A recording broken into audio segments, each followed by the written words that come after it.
Myself Dr. B. Nandini, Assistant Professor of Commerce Self-Finance.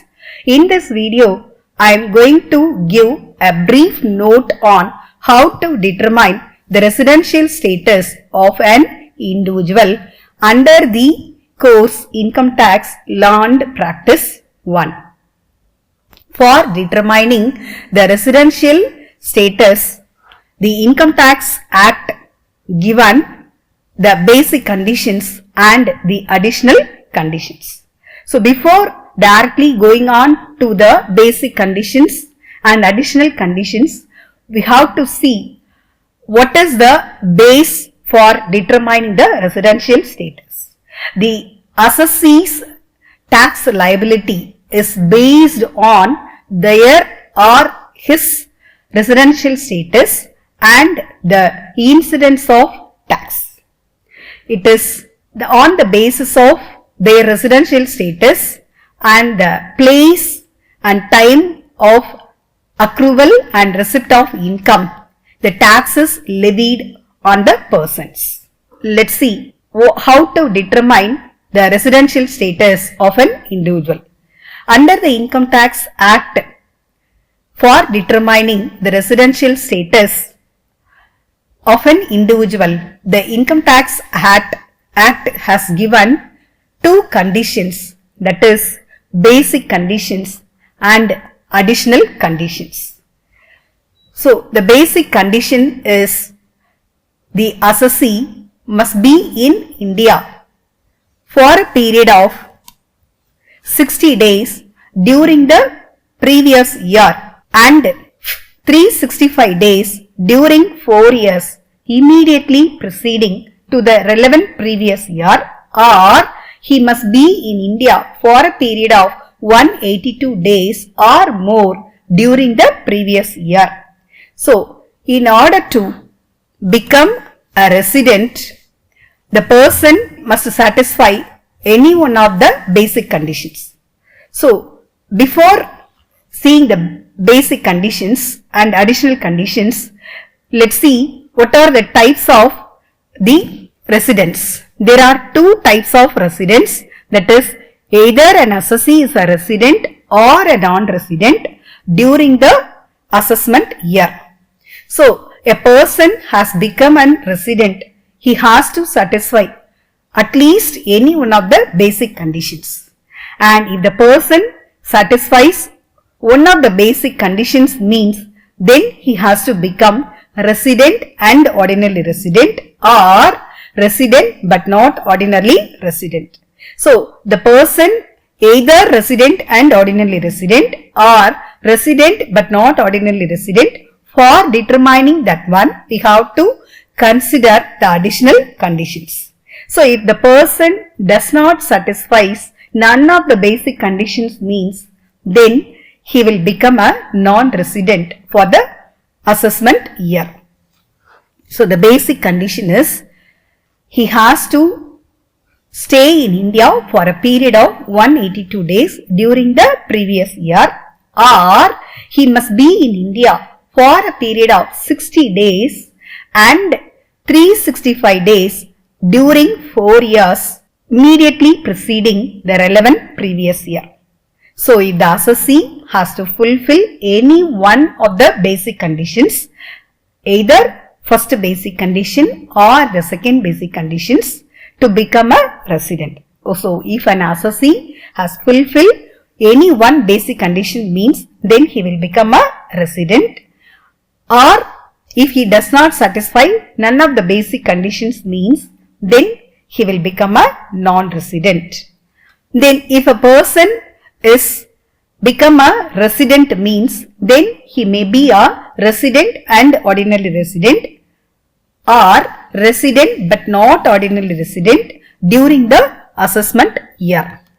So, in order to determine whether an assessee is a resident and ordinarily resident or resident but not ordinarily resident, the Income Tax Act has given additional conditions.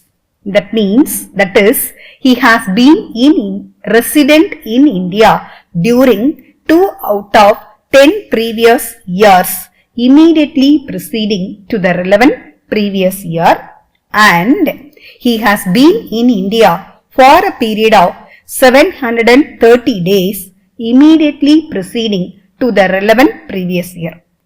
So, these two additional conditions are satisfied by the assessee to become the resident and ordinarily resident.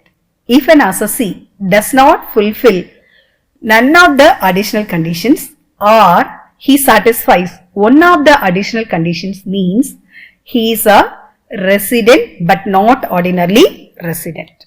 Here I have given one example for determining the residential status of an individual.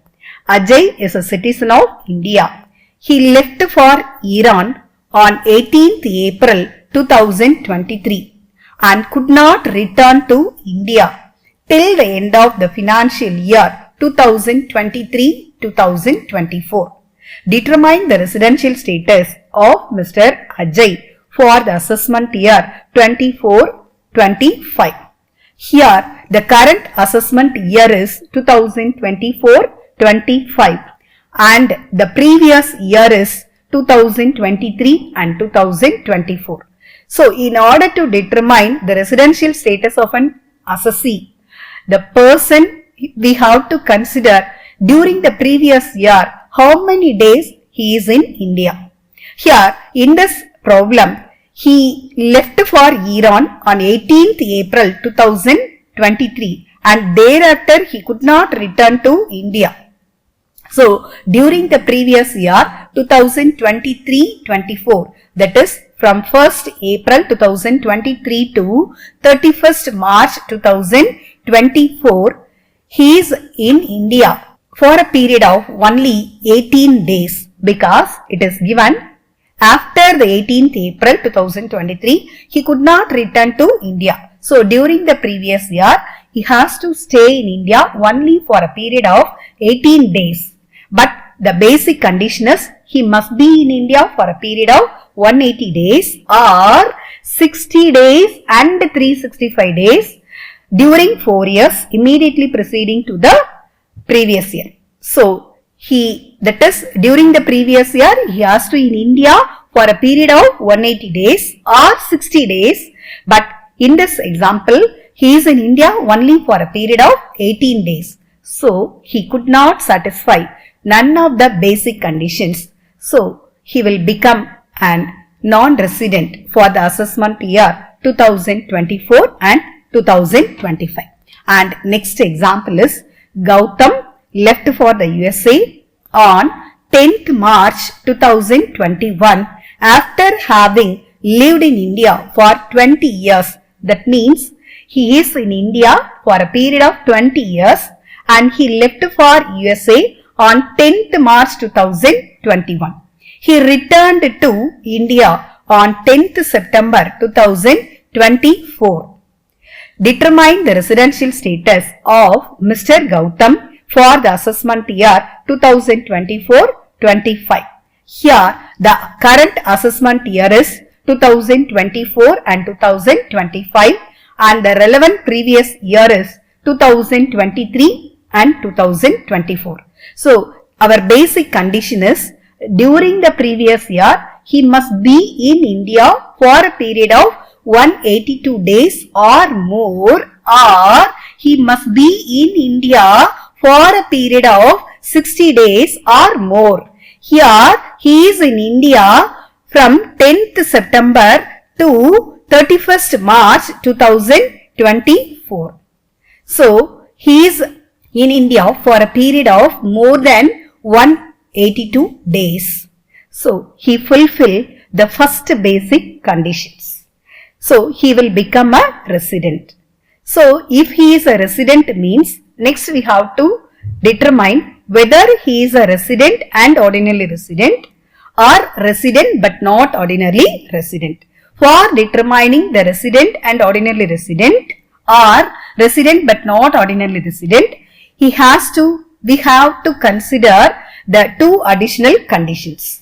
The two additional conditions are he must be a resident in India during 2 out of 10 previous years immediately relevant to the previous year. So here in this problem, relevant previous year is 2023-24 and before that 10 years he is in India for a period of more than 8 years. That is, he is a resident for 2 years. And second additional condition is he must be in India for a period of 730 days. Here also he has to in India for a period of more than 730 days during 7 years immediately preceding to the relevant previous year. That is, before March 2021 for a period of 20 years he is in India. So he must be 2 years resident in India and he has to live more than 730 days in India for a period of 7 years. So he has to satisfy the 2 additional conditions also. Hence, he will become a resident but ordinarily resident for the assessment year 2024 and 2025. Thank you.